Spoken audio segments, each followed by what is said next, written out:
Wala bang ano, yung stand? Stand. Pakiayos ng para ano. Kailangan na stand. Paupo. Check tayo po muna.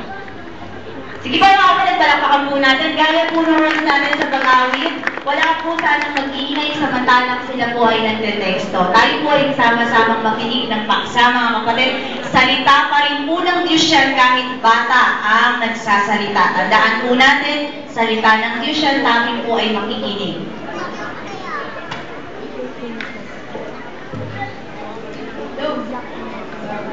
Hello po din.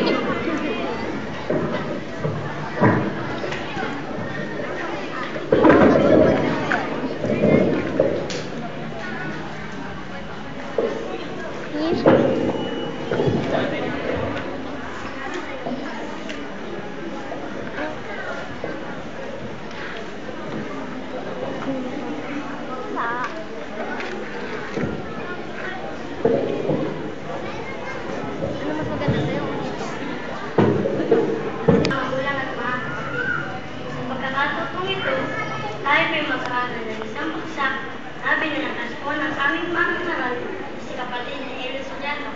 At ano po ang ating paksa? Kung bakit nilikha ng Diyos ang tao at pinagukulan na lahat ng bagay ayon sa Biblia. Kung bakit nilikha ng Diyos ang tao at pinagukulan na lahat ng bagay ayon sa Biblia. Dito po sa ating paksa, aalamin natin kung bakit tayo nilikha ng Diyos at pinagukulan ng lahat ng bagay. Ang Diyos po kasi, Diyos na katwiran ang God of reason. Kaya nang lalangin niya tayo, may dahilan siya. Maaaring din naman kung tayo tutol na ang Diyos ang nilikha sa atin. Dito po sa isang, yan po yung nakasulat sa isang talata ng Awit Shena 3. Alam niyo po ang nakasulat. Alamin ninyo na ang Panginoon ay siyang Diyos.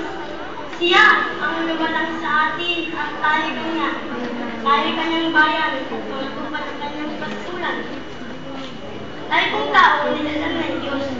Hindi po tayo laging sungkoy, kagaya ng sinasabi sa Darwinian Theory of Evolution o yung sinasabi ng iba na magulang natin ang nilikha sa atin. Alam niyo po, kung magulang ang magkasana, bakit kung may magulang na walang anak, hindi mag-anak? At alam niyo po, pag tayong gumawa, pag may epekto ang ginawa natin, tayo natin i-repair dahil tayo ang gumawa. Eh bakit may magulang na paglabas ng anak mo? Wala siyang magawa. Bakit niya kayang may repair? O kaya naman pilay, TV, bingin, bulag. Bakit niya kayang may repair? Ano pong ibig sabihin? Hindi mo magulang ang nagkasa anak. Isang ako ng magulang para magkaroon ng tao. Pero Diyos ang nagkasa atin. Kaya lang, ano pong dahilan? Kasi meron din kayo na kanyang paniniwala ang tao kung bakit siya nabubuhay. Meron nang sabi, pag-anak lang ang ibang tao, ganun na ako mamatay. Ang ibig niya pong sabihin, kaya sa nabubuhay para sa mga anak niya. Meron namang nabubuhay dahil sa sinisila. Kaya nang mabastin, nagpakamatay. Meron namang kumaawit pa, ang mamatay ng dahil sa'yo. Kaya naman siya nabubuhay, dahil sa kanyang tinubuang lupa. Eh kung Diyos pong tatanungin natin, na mismo naman sa akin, bakit tayo nilikha? Yan po ang ating alamin sa tulong ng Diyos.